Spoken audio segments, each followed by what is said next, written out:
ہندوستان میں اب چھوٹے دجال پیدا ہو گئے ہیں، اور وہ اگر بھیڑ جمع کر پد یاترا کر کے لوگوں کو بھڑکائیں اور یوں کہیں کہ آپ کو دلی بلاسٹ کے بعد آپ نے دیکھا ہوگا لوگوں میں بھڑکانے کی کوشش کی جا رہی ہے کہ بم سے اڑانے والے لوگوں کا بھارت چاہیے یا رکشا کرنے والوں کا بھارت چاہیے، نشانہ مسلمانوں کی طرف، وہ کوئی اور ہوں گے اڑانے والے، ہمارا ان سے تعلق نہیں ہے۔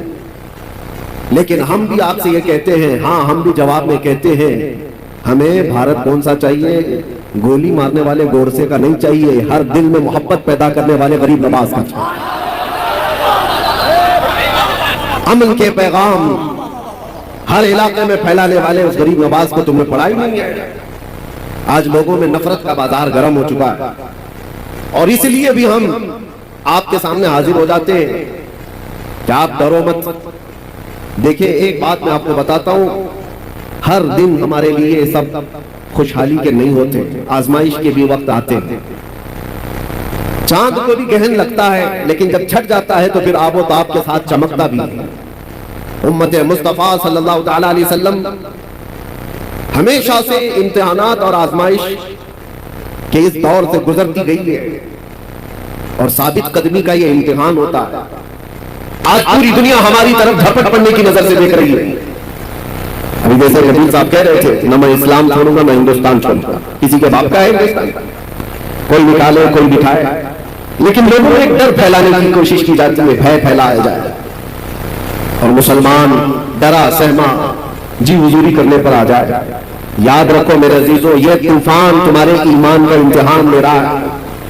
اس انسان میں جتنے خس و خاشاک اور کچرے ہیں سب اڑ جائیں گے، اور جو محبت مصطفیٰ کے ساتھ ہیں وہ ان طوفانوں کا ڈٹ کر مقابلہ کریں گے اور کھڑے رہیں گے۔ اس سے بڑے بھی امتحانات آ جائیں وہ ڈٹے رہیں گے اور جمے رہیں گے۔ قرآن کہتا ہے ان الذین قالوا ربنا اللہ ثم استقاموا، بے شک وہ لوگ جنہوں نے کہا اللہ ہمارا رب ہے پھر اس پر جمے رہ گئے، پھر اس پر ڈٹے رہ گئے، ان کے ساتھ کیا ہوگا؟ تتنزل علیہم الملائکہ، اللہ فرماتا ہے ان پر اللہ فرشتوں کو اتارے گا، وہ یہ کہتے ہوئے آئیں گے فرشتے ڈرو مت، گھبراؤ مت، تھوڑے دنوں کی بات ہے، جس جنت کا اللہ نے تم سے وعدہ کیا ہے وہ جنت بھی تمہارے انتظار میں ہے۔ یہ وہ دن آئے ہیں ہمارے۔ آج ہر جگہ پر کوئی چاقو چھری پر ڈرانے کی کوشش کر رہا ہے۔ ارے آج کل کے پیدا ہوئے کیڑے مکوڑے بھی آ گئے محمد عربی صلی اللہ علیہ وسلم کے شعروں کو منہ دکھانے کے۔ حالات ہمارے بدلے ہوئے ہیں، ہمیں افسوس اس بات کا ہے کہ ہم نے جو حالات آج محسوس کیے ہیں اس کی وجہ یہ طریق مصطفیٰ کو چھوڑنا ہے وجہ بربادی۔ اسی سے قوم دنیا میں ہوئی ہے بے اقتدار اپنی، ان کے جو ہم غلام تھے خلق کے پیشوا رہے، ان سے پھرے جہاں پھرا پھرائی کمی وقار میں۔ یہ تو حالات ہمارے اس طرح کے ہو گئے کہ ہمارے بچے آوارہ ہو گئے، ہمارے جوان راستہ بھٹک چکے۔ اس کے لیے ایک مشہور محاورہ، بلکہ کسی نے یہ شعر کے انداز میں کہا تھا، دیوار کیا گری میرے خستہ مکان کی، دیوار کیا گری میرے خستہ مکان کی، لوگوں نے آنے جانے کا راستہ بنا لیا۔ ہوتا یہی ہے کہ گھر کی دیوار گر گئی تو لوگ ادھر سے ادھر جانے کا اس کو راستہ بنا لیے۔ تمہارے اخلاق تھوڑے نیچے کیا آ گئے، ہر کسی قوم نے تم کو اپنے نشانے پر رکھ لیا، ہر کوئی ٹرائل مسلمانوں پر کرنے لگ گیا۔ جس کو بھی آج لوگوں میں ایک بات آپ کو میں بتاؤں، کہیں چھپا ہوا بھی کوئی کیڑا مکوڑا ہوگا، اسے مشہور ہونا ہے تو مسلمانوں پر بھوک کر مشہور ہونا چاہتا ہے، اسلام پر بول کر کے وہ باہر آنا چاہتا ہے، ہیرو بننا چاہتا ہے۔ ہیرو بننے کی یہ جو ہوڑ لگی ہوئی ہے، حیرت کی بات ہے تمہیں اس طرح کی سستی شہرت میں بھی ہم ہی یاد آتے ہیں، وہاں پر بھی ہماری ضرورت ہوتی ہے۔ لیکن میرے عزیزوں یہ حالات ہمیشہ نہیں رہتے، ہمیشہ نہیں رہتے۔ مصیبتوں کے وقت سیدنا بلال حبشی رضی اللہ تعالیٰ، حضرت خباب ابن الارت، یہ وہ صحابہ ہیں جنہوں نے حضرت خباب کو جان جن کی جا چکی کفار و مشرکین نے ختم کر دیا ہے۔ یہ سارے حالات دیکھ کر کے حضور پاک صلی اللہ علیہ وسلم کے پاس صحابہ آئے اور پوچھنے لگے یا رسول اللہ کیا ہمارا دین حق نہیں ہے؟ یہ سوال سنو توجہ سے، جب مصیبتیں زیادہ آئی تھی، ارے اس کا 5% بھی آج آپ نہیں دیکھ رہے، ہم نہیں دیکھ رہے ہیں، جو صحابہ پر گزری۔ موب لنچنگ نہیں ہوتی تھی، اس وقت موب لنچنگ بھی ہوئی ہے، صرف مردوں کی نہیں، عورتوں کی بھی، بچوں کی بھی، بے حساب اس وقت قتل بھی ہوئے، اور اسلام کی ابتدائی حالات میں ان لوگوں نے جو جو مصائب سہے ہیں، تکالیف اٹھائی، تو حضور سے آ کر کے انہوں نے پوچھا تھا کیا ہم حق دین پر نہیں ہیں؟ ہمارا ایمان حق ہے یا نہیں؟ حضور پاک صلی اللہ تعالیٰ علیہ وسلم نے فرمایا کیوں نہیں، بلا بالکل حق پر ہے۔ تو پھر اتنی مصیبتیں آتی کیوں ہیں، اتنی پریشانیاں آتی کیوں ہیں؟ آج ہو سکتا ہے آپ سب کے دلوں میں بھی یہ بات اٹھتی ہو کہ اگر ہم حق پر ہیں تو یہ حالات اس طرح بکھرے کیوں ہیں؟ تو ایک بات یاد رکھ لینا، حضور نے تو یہ جواب فرمایا کہ تم سے زیادہ مصیبتیں انبیاء کرام پر آتی تھی، نبی تو گناہ کا سوچ بھی نہیں سکتے، ان پر اللہ تبارک و تعالیٰ نے آزمائشیں ڈالی ہیں، انبیاء کرام پر صحابہ سے بھی زیادہ مصیبتیں آئی۔ حضور نے فرمایا جس کا جیسا امتحان ہوگا ویسی مصیبتوں سے گزارا جائے۔ اور میں اپنی زبان میں آپ سے ایک بات کہتا ہوں، آپ اپنے آپ کو کیا کہتے ہیں؟ حضور پاک صلی اللہ تعالیٰ علیہ وسلم کی بارگاہ میں جب نسبت کی بات آئے، مجھ سے گجرات میں کسی صاحب نے پوچھا، کہا تھا کہ آپ تو اسٹیج پر اس طرح کی باتیں کرتے ہیں اور یہ ساری چیزیں ہونے کے بعد پھر آپ بولیں گے؟ سنو، ہم کہتے ہیں حضور پاک صلی اللہ تعالیٰ علیہ وسلم کی جب بات آتی ہے تو شعر میں استعارہ کے طور پر ہم کہتے ہیں تو شمع رسالت ہے، یہ کہتے ہیں یا رسول اللہ تو شمع رسالت ہے، عالم تیرا پروانہ۔ ہم سب کیا ہیں؟ ہم سب کیا ہیں؟ پروانے۔ اور حضور کو شمع ہم کہتے ہیں۔ شمع اور پروانے کو کبھی دیکھا بھی ہے یا صرف اور صرف سنا ہے؟ تھوڑی دیر اگر آپ توجہ کریں تو ایک موسم بھی آتا ہے، ویسے بھی لائٹ جہاں پر بھی آپ جلائیں، دیکھو کیڑے مکوڑے جو آ جاتے ہیں ارد گرد گھومتے، چراغ روشن کرو وہاں پر بھی چھوٹے چھوٹے پتنگے آ جائیں گے، کیڑے آ جائیں گے، وہی پروانے ہیں۔ اور یہ شمع کے ارد گرد آتے کیوں ہیں؟ تھوڑی دیر اس کی روشنی لیتے، گھوم پھر کر کے وہاں پر مر جاتے، جان دے دیتے۔ کتنے کیڑے مر جاتے ہیں ایک شمع کے پاس، روشنی کے پاس۔ تو آپ کبھی ان پتنگوں کو پوچھو، اپنے بھائیوں کو بھی مرتے ہوئے دیکھ رہو، پھر جاتے کیوں ہو؟ چراغ روشن ہے، اس کے ارد گرد آتے کیوں ہو؟ پروانہ جواب دے گا میں پیدا ہی ہوا ہوں شمع پر جان دینے کے لیے۔ نعرہ تکبیر، دونوں ہاتھوں کو اٹھا کر نعرہ تکبیر، نعرہ رسالت۔ اسی لیے پروانہ یہ کہتا ہے تو نادان ہے، تو صرف شمع کے ارد گرد میرے بھائیوں کو مرتے ہوئے دیکھا تو مجھ سے پوچھ رہا ہے مری ہوئی لاشیں دیکھ کر کے پھر کیوں آتا ہے؟ جواب وہ دیتا ہے پروانہ میں پیدا ہی ہوا ہوں شمع کے اطراف گھوم کر اپنی جان دینے کے لیے۔ ان دنیا والوں کو بتاؤ اے سنی مسلمانوں، غیرت سنی آج بھی زندہ ہے، ان پہ مر مٹنے کا جذبہ کل بھی تھا اور آج بھی ہے۔ ہم پیدا ہوئے ہیں مصطفیٰ کریم صلی اللہ تعالیٰ علیہ وسلم کی عزت پر مرنے کے لیے ہی، اسی لیے تو ہم اپنے بزرگوں سے جو منقول ہمیں عقیدے اور ادب آئے ہیں ہم گنگنا کر کے یوں کہتے ہیں بارگاہ مصطفیٰ میں ہماری اپنی زندگی ہوتی تو فکر کرتے ہیں، ہماری اپنی جان ہوتی تو ہم فکر کرتے۔ ارے آدمی اس چیز کی حفاظت کی فکر کرتا ہے جو اس کی خود کی ہو، کپڑا میرا ہے تو میں بچاؤں، سامان میرا ہے تو میں بچاؤں، جان میری ہے کہاں کہ میں حفاظت کی فکر کروں؟ ہم نے تو جان سپرد کی ہے مدینے کے آقا کے حوالے، اور اسی لیے بریلی کے امام نے ہمیں یہ سکھایا تھا کبھی یہ مت کہنا میری جان ہے میں فکر کروں گا میں حفاظت کروں گا، نہیں بلکہ یوں کہنا یا رسول اللہ دہن میں صبح تمہارے لیے، بدن میں ہے جان تمہارے لیے، اور ہم آئے یہاں تمہارے لیے، اٹھے بھی وہاں۔ نعرہ تکبیر، نعرہ رسالت۔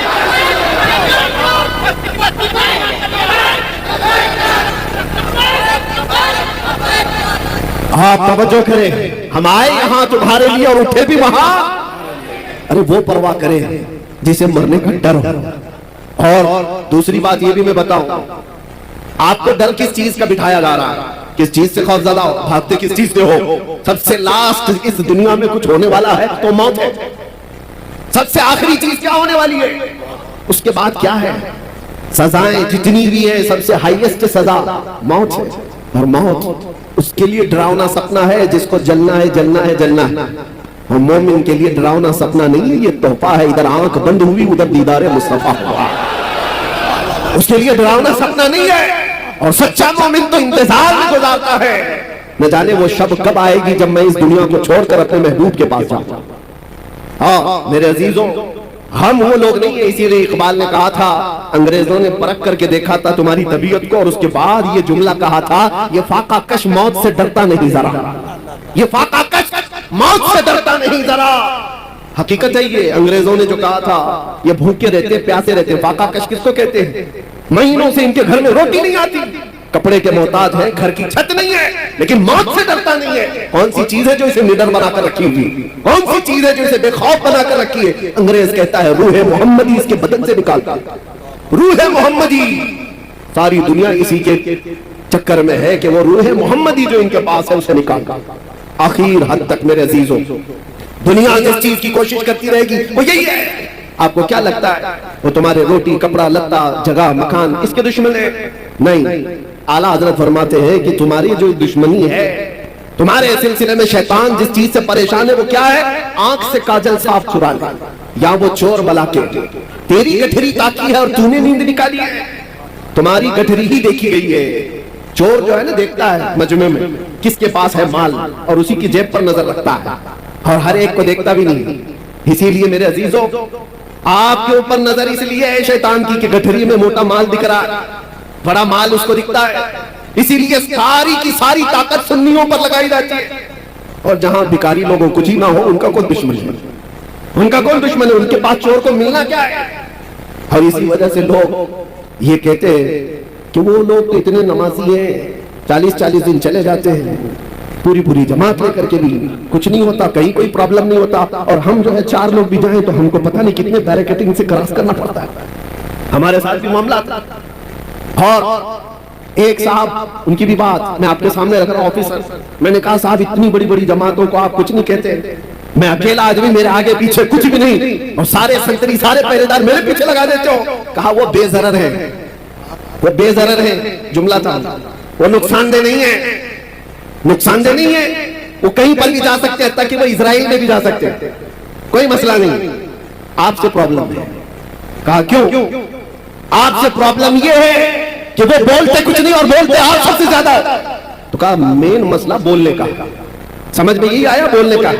تب پھر ہم نے آپ کو ایک بات ان کو یہ کہا, آپ کی سیکیورٹی, آپ کی امن و شانتی سب مبارک ہو, اگر بولنے میں کمپرومائز کرنے ہی پر وہ ساری چھوٹ مل سکتی ہے تو 1000 بار مار دو, ہم کو ویسی چھوٹ کی ضرورت نہیں ہے.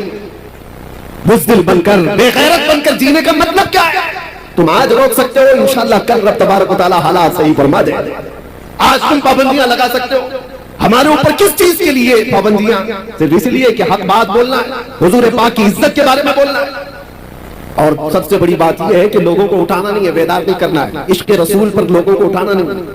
یہ میں اندر کی باتیں بتا رہا ہوں. کچھ لوگوں نے مجھے آ کر یہ کہا بھی آپ کو جتنا دوسرے ٹاپکس پہ بولنا ہے بولتے رہیے, کوئی مسئلہ نہیں ہے, لیکن بس یہ آپ جو ناموس رسالت اور عشق رسول کی بات جس میں نوجوانوں کو اٹھاتے ہیں یہ بند کر دیجیے. کہا یہی تو اصل ہے, اور جان نہیں رہی تو پھر جسم کا مطلب ہی کیا؟ نماز, روزہ, حج, زکات, یہ ساری چیزیں ہاتھ, پیر, آنکھ, کان کا نام کام کر سکتی ہے, لیکن کسی کے اندر روح ہی نہ ہو تو ہاتھ کا کیا کام, پیر کا کیا کام, یہ آنکھ اور ناک کا کیا کام؟ روح اگر ہے تو یہ ساری چیزیں کام کی ہے, اور روح نہ ہو تو یہ سب سڑ گل جاتی ہے. اسی لیے عشق محمدی ہماری روح ہے, مصطفیٰ کریم کا نام ہماری جان ہے, اور اس کے بغیر ہمارا کچھ نہیں ہے. اسی لیے اعلیٰ حضرت نے کیا کہا تھا, وہ جو نہ تھے تو, سنیوں کو پتا ہے, وہ جو نہ ہو تو. دوسرا جملہ آپ کی طرف سے ہی ہوتا ہے, ہم نے دیکھا ہے, جاہل سے جاہل محلے میں بھی جا کر کے پوچھو, وہ دوسرا جملہ خود ہی کہیں گے, وہ جو نہ ہو تو. سب کو پتا ہے ہماری زندگی میں بھی وہ جو نہ ہو تو, ارے قبر میں بھی وہ جو نہ ہو تو, اور حشر میں بھی وہ جو نہ ہو تو, تمہاری نماز میں بھی, تمہاری اذان میں بھی وہ جو نہ ہو تو. یہ ایک بات یاد رکھو, آبرو ماں نام مصطفیٰ, ہم سب کی عزت آبرو مصطفیٰ کے نام سے ہے, اور اگر وہ نہ ہو تو پھر کچھ بھی نہیں ہے, کچھ بھی نہیں ہے. اسی لیے اپنی ساری طاقت و قوت اسی بات پر لگاؤ کہ مجھ سے یہ دولت کوئی چھیننے نہ پائے, مجھ سے یہ چیز کوئی چھیننے نہ پائے. میں جو بات کہہ رہا تھا اس کو میں آگے بڑھاتا ہوں. حالات ہمیشہ ایک طرح کے نہیں رہتے. لوگ اگر یہ سمجھتے طاقت کے نشے میں کہ سب کچھ اب جیسا چاہے ویسا چلا لیں گے, تو بعض اوقات کتا بھی جو بیل گاڑی کے نیچے چلتا ہے وہ یہی سوچتا ہے پوری بیل گاڑی میں ہی چلا رہا ہوں, اس کو بھی ایسا لگتا ہے. اور لوگ ڈر جاتے ہیں, اسٹیج والے بھی, میں جیسے ہی کتا کہتا ہوں. آپ کو ڈرنے کی ضرورت نہیں, خوفزدہ ہونے کی ضرورت نہیں. میرے عزیزوں, ہم نے یہ اس کا اظہار بھی کر دیا, جن کو تکلیف تھی ہم نے اس کے جواب میں کہہ دیا آپ کو تکلیف ہوتی ہے کسی کو بھی کتا کہنے سے, لیکن مجھے نہیں ہوتی. آپ مجھے 1000 بار کتا کہو, لیکن اس کا نہیں دربار رسالت کا. ہم خوش ہوں گے, ہماری پہچان ہی وہ ہے.